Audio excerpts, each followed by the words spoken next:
जोजो टीवी। बेवकूफ पति। गंगा प्रसाद बहुत अच्छा इंसान था। उसके पास उसका एक गधा था जिसे वो अपनी जान से भी ज्यादा प्यार करता था। गंगा प्रसाद की नई नई शादी हुई थी। उसने अपनी पत्नी से कहा, अरे जरा सुनती हो, ये लो। गंगा प्रसाद के हाथ में एक बहुत सुंदर फूलों से बना हुआ गजरा था। उसकी पत्नी को लगता है वो गजरा उसके लिए है। वो कहती है, अरे ये क्या, तुम मेरे लिए गजरा लाए हो? अभी उसने ऐसा कहा ही था कि गंगा प्रसाद तुरंत कहता है, अरे ये तुम्हारे लिए नहीं है, ये तो मेरी गुड्डो के लिए है। गुड्डो? हाँ हाँ, वो देखो गुड्डो आंगन में जो खड़ी है। गधी को देखकर उसकी पत्नी हैरान रह जाती है।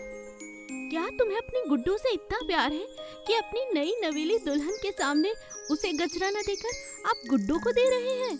बुरा मानो या भला मानो, सच तो यही है कि सबसे ज्यादा प्रेम तो मैं अपनी गुड्डो से करता हूँ।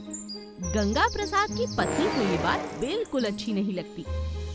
गंगा प्रसाद खाना खाने से पहले अपनी गुड्डो को खाना खिलाता, नहाने से पहले उसे नहलाता और हर काम अपनी गुड्डो के लिए सबसे पहले किया करता था। यह सब देखकर उसकी पत्नी को बहुत जलन होती थी। गंगा प्रसाद एक समोसे का व्यापारी था।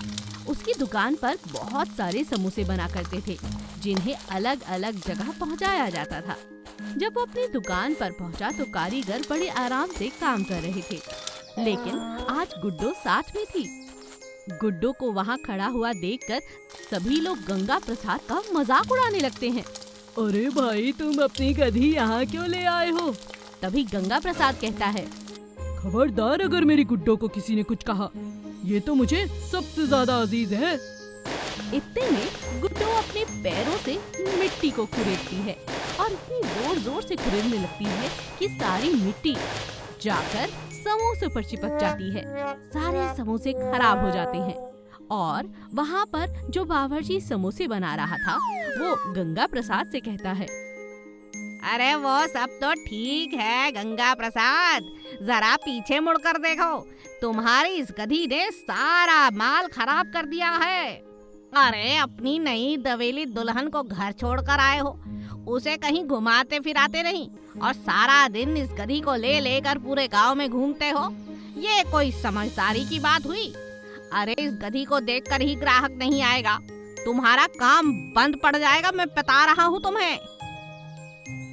गंगा प्रसाद को अपनी गलती का एहसास होता है और वो कहता है, वो सब तो ठीक है, लेकिन मैं अपनी गुड्डो से बहुत प्यार करता हूँ यार। अरे तो ठीक है ना, आप उसे इतना चाहते हैं, घर पर चाहिए, लेकिन उसे ले लेकर इस तरह घूमना अच्छी बात नहीं है। मैं आपको बता रहा हूँ, जानवर और इंसान में एक अंतर होता है, वो आप समझ जाइए, नहीं तो बहुत बुरे फंसेंगे लाला जी। गंगा प्रसाद अपनी गलती समझ जाता है और अपनी गुड्डो को घर छोड़कर दुकान वापस आ जाता है और अपना पूरा ध्यान अपने काम पर लगाता है। बाघ बना सफेद शेर का दुश्मन। जंगल में सफेद शेर का राजपाट बहुत अच्छे से चल रहा था। सभी जंगल के लोग अपने राजा से बहुत अधिक खुश थे। हर किसी को उसकी हर फैसले पर बहुत ज्यादा नाज होता था। एक दिन वहाँ पर रहने वाले बाघ को राजा शेर की बुराई करने का मन हुआ। वो चाहता था कि सफेद राजा को वहाँ गद्दी से हटा दिया जाए और बाघ को राजा बना दिया जाए, मगर बाघ की हरकतें एक राजा जैसी बिल्कुल भी नहीं थी। वो हर किसी को परेशान किया करता था, बेवजह लोगों का शिकार किया करता था और जगह जगह जाकर एक दिन वो राजा शेर की बुराइयां करने लग जाता है। जब ये बात राजा शेर को पता चलती है तो सफेद शेर उसे सजा सुनाता है। देखो बाघ, मैंने तुम्हें पहले भी कई बार सचेत किया है, तुम्हारी हरकतें इस पूरे जंगल को नहीं भाती। बेवजह शिकार करते हो, अपने ही राजा का अपमान करते हो और लोगों को भड़काते हो। निकल जाओ हमारे जंगल से, यही तुम्हारी सजा है। राजा शेर बाघ को जंगल से बाहर कर देता है।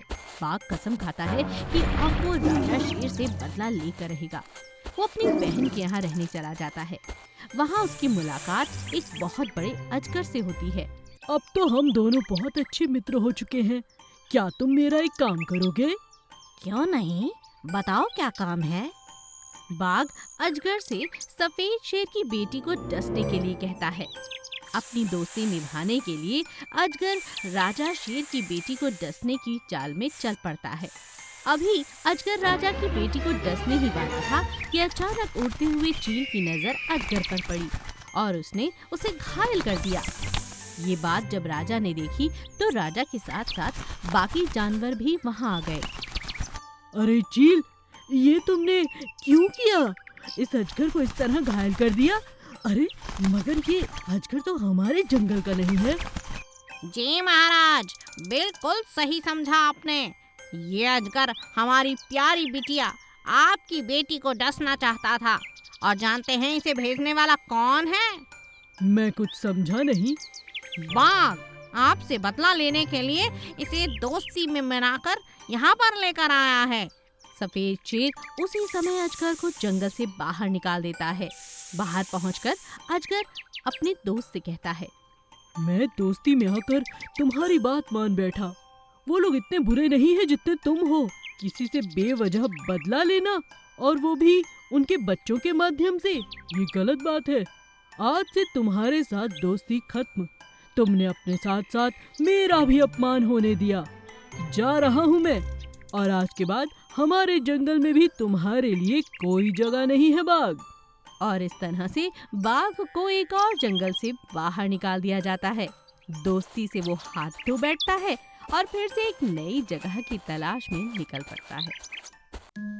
चतुर भाई। राम और श्याम की शादी हो चुकी थी। दोनों भाई एक ही घर में रहते थे, लेकिन आए दिन उनकी पत्नियां आपस में बहुत ज्यादा झगड़ा करती थीं। एक दिन राम की पत्नी ने श्याम की पत्नी से कहा, हाँ, मेरा पति बड़ा है, घर का मुखिया वही है, जो वो कहेगा वही होगा। श्याम की पत्नी ये बात सुन नहीं पाती और उसे जवाब देते हुए कहती है, देखो दीदी, बहुत हुआ। ये इस तरह से रोब मारना बंद करो। हम छोटे हैं तो क्या हुआ, बराबर की कमाई करता है मेरा पति। इस घर पर मेरा भी उतना ही अधिकार है जितना तुम्हारा, समझ गई? और अगर मुझे ज्यादा परेशान किया तो पुलिस बुला लूंगी। इस तरह की लड़ाइयाँ हर रोज होती रहती थीं। अब दोनों भाइयों में भी मन मुटाव रहने लगा। तो एक दिन राम सरपंच के पास जाता है और सरपंच से कहता है, सरपंच जी, मेरे घर का माहौल दिन प्रतिदिन बिगड़ता जा रहा है। हम दोनों की पत्नी आपस में खुशी खुशी रहने को तैयार ही नहीं। हम दोनों भाई साथ रहना तो चाहते हैं, मगर आप समझ रहे हैं ना। सरपंच अगले ही दिन उसके भाई श्याम से मिलता है और पूछता है, क्यों भाई श्याम, तुम्हारा इस बारे में क्या कहना है? कल मेरी मुलाकात राम से हुई, वो काफी परेशान था। तुम क्या कहते हो? अरे वो राम की बातों में मत आइए आप। बहुत चालाक है मेरा बड़ा भाई। मुझे कहना तो नहीं चाहिए, लेकिन बता रहा हूँ, वो बहुत कमीना है। उसके मन में लोभ है, ईर्ष्या है। सरपंच समझ जाता है कि दोनों भाई एक साथ रहना नहीं चाहते और छोटा भाई बहुत ज्यादा चतुर भी है। सरपंच उनके घर जाता है और उनके घर का बंटवारा कर देता है, लेकिन उनके घर में बस एक ही गाय थी। सरपंच को समझ नहीं आता कि वो एक गाय का बंटवारा कैसे करे। इतने में श्याम बोलता है, अरे सरपंच जी, इसमें क्या बड़ी बात है? एक ही घर की बात है ना। आगे का हिस्सा बड़े भैया का और पीछे का हिस्सा मेरा। बोलिए, ठीक है ना? चतुर भाई के ऐसा कहने पर राम हामी भर देता है और दोनों खुशी खुशी अपने अपने हिस्से में रहने लगते हैं। श्याम गैया का दूध निकालता है और दूध, घी और दही खाता है। यह देखकर राम हैरान रह जाता है। राम को ये बात अच्छी नहीं लगती, लेकिन राम समझ नहीं पाता कि आखिर वो ऐसा क्या करे कि वो अपने भाई को सबक सिखा सके। राम की पत्नी बहुत समझदार थी। अगले दिन वो गाय को चारा ही नहीं डालती। शाम हो जाती है। उसकी देवरानी बहुत देर तक दूध निकालने की कोशिश करती है, लेकिन दूध ही नहीं देती है गाय। हाय राम, आज तो गैया दूध ही नहीं दे रही। अजी सुनते हो? क्या हुआ, इतना चिल्ला क्यों रही हो? आज तो गैया ने दूध ही नहीं दिया। लगता है बड़ी भाभी गैया को कुछ खिलाती नहीं। आगे का हिस्सा तो उनका है ना। तभी जेठानी बाहर आती है और देवरानी से कहती है, बिल्कुल ठीक कहा तुमने। इतनी चतुराई तुमने उस दिन दिखाई कि पिछला हिस्सा हमें दे दो। तो याद रखो, जब तक मेरी मर्जी नहीं होगी तब तक इसे मैं चारा देने वाली नहीं। तो फिर दूध कहाँ से देगी? अब श्याम और उसकी पत्नी को अपनी गलती का एहसास हो जाता है। दोनों जेठानी और राम से माफी मांगते हैं और इस तरह प्यार मोहब्बत के साथ एक बार फिर राम और श्याम की पत्नियां गले लग जाती हैं। राम और श्याम भी गले लग जाते हैं और फिर से एक बार सभी परिवार वाले एक साथ रहने लगते हैं।